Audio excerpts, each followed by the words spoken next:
भारत और बांग्लादेश के रिश्ते तल्ख हो चुके हैं। मोहम्मद यूनुस भारत से दुश्मनी निभाने का एक भी मौका नहीं छोड़ रहे। कट्टरपंथियों को बढ़ावा दे रहे हैं। उनके राज में बांग्लादेश में हिंदुओं का कत्ल जारी है।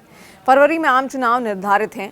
इस बीच अब तक बांग्लादेश की पूर्व प्रधानमंत्री शेख हसीना ने मोहम्मद यूनुस पर तीखा प्रहार किया। उन्होंने कहा कि बांग्लादेश में हिंदुओं पर हमले को यूनुस सरकार ने पूरी छूट दे रखी है। शेख हसीना का यह मानना है कि धार्मिक कट्टरपंथ का नतीजा है हिंदुओं पर हमला। साल 2026 के अपने पहले इंटरव्यू में बांग्लादेश की पूर्व पीएम शेख हसीना ने कई बातें सामने रखी। न्यूज़ 18 इंडिया को एक्सक्लूसिव इंटरव्यू उन्होंने दिया है। न्यूज़ 18 इंडिया के संवाददाता नीरज कुमार से यूनुस राज्य में हिंदुओं पर हमले और भारत बांग्लादेश संबंधों पर शेख हसीना ने खुलकर बातचीत की है। तो उन्होंने क्या कहा इस इंटरव्यू में, वो समझते हैं। सवाल उनसे किया गया कि हिंदुओं पर बार बार हो रहे हमलों और दीपू दास की हत्या के लिए कौन और किस सोच से जिम्मेदार है। ऐसे हमलों को कैसे रोका जा सकता है।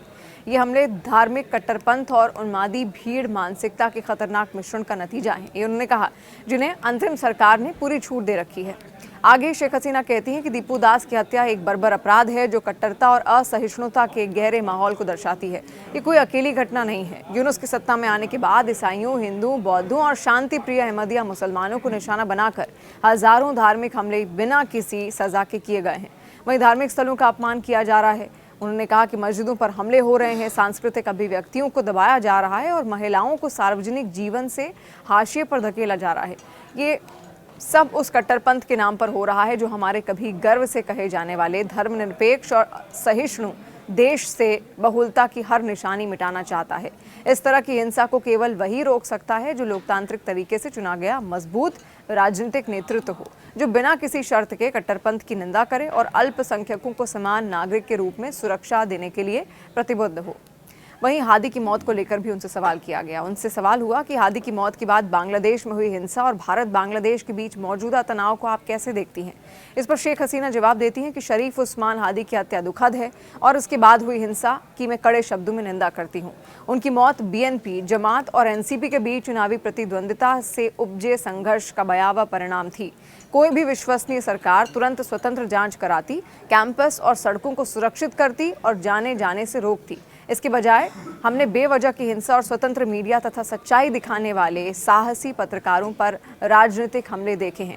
मेरे शासनकाल में हमने अभिव्यक्ति की स्वतंत्रता का स्वागत किया और पत्रकारों के अधिकारों की रक्षा की ताकि वो बिना डर के काम करें। आगे वो कहते हैं कि भारत के साथ तनाव भी इसी विफलता का विस्तार है। जब देश के भीतर कानून व्यवस्था टूटती है तो बाहरी रिश्ते भी प्रभावित होते हैं।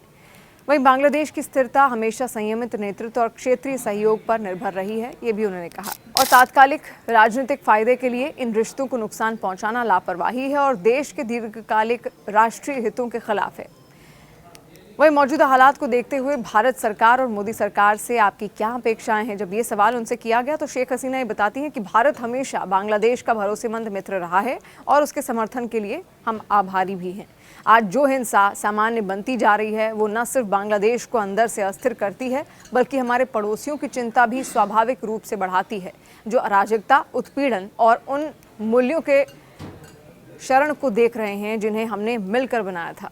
आगे वो कहते हैं कि मैं भारत से आग्रह करती हूं कि वो लोकतांत्रिक मूल्यों, अल्पसंख्यकों की सुरक्षा, क्षेत्रीय शांति और स्वतंत्र, निष्पक्ष तथा समावेशी चुनावों की हमारी मांगों के साथ मजबूती से खड़ा रहे।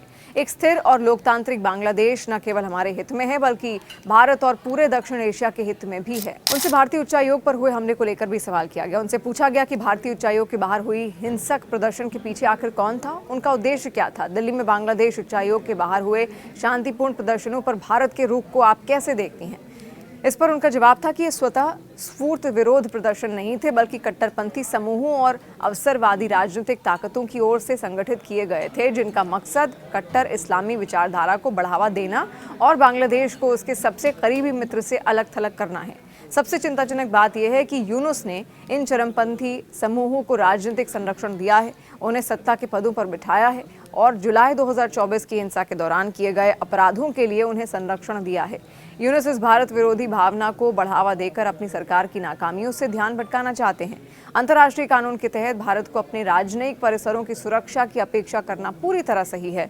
शांतिपूर्ण विरोध लोकतांत्रिक अधिकार है, लेकिन हिंसा, धमकी या किसी विदेशी मिशन के खिलाफ उकसावा एक स्पष्ट सीमा का उल्लंघन है।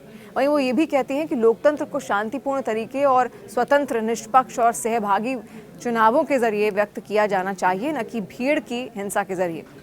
फिर एक और सवाल जब न्यूज़ 18 ने उनसे किया कि क्या आप व्यक्तिगत रूप से आगामी बांग्लादेश चुनाव में भाग लेना चाहती हैं। इस सवाल पर वो कहती हैं कि असल सवाल ये नहीं है कि मैं व्यक्तिगत रूप से चुनाव लड़ती हूँ या नहीं, बल्कि ये है कि क्या नागरिकों को वास्तविक लोकतांत्रिक विकल्प दिया जा रहा है। अगर आवामी लीग, जो देश की सबसे बड़ी और सबसे अधिक बार चुनी गई पार्टी है, उसे प्रतिबंधित किया जाता है या चुनाव से बाहर रखा जाता है, तो ऐसे चुनाव स्वतंत्र और निष्पक्ष नहीं कहे जा सकते और उनसे बनी सरकार की कोई वैधता नहीं होगी। अंतरिम सरकार जानती है यदि हमें चुनाव लड़ने दिया जाएगा तो हमें भारी जन समर्थन मिलेगा, इसी वजह से हमें प्रतिबंधित किया गया है। वहीं वो ये भी कहती हैं कि आवामी लीग के बिना होने वाला चुनाव लाखों आम लोगों को मताधिकार से वंचित कर देगा, जो वोट ही नहीं करेंगे।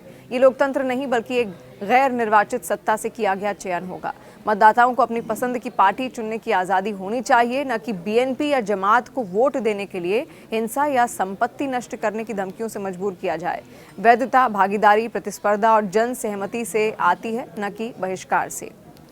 तो 2026 के अपने एक्सक्लूसिव इंटरव्यू में इन तमाम बातों का जिक्र करती हुई शेख हसीना नजर आई। आपको क्या लगता है आने वाले दिनों में बांग्लादेश के क्या हालात बन सकते हैं, और वहाँ पर फरवरी में चुनाव भी है, तो चुनाव में कौन सा पार्टी आपको विकल्प के रूप में वहाँ पर दिख रही है जो सत्ता में आ सकती है? कमेंट करके ज़रूर बताएं।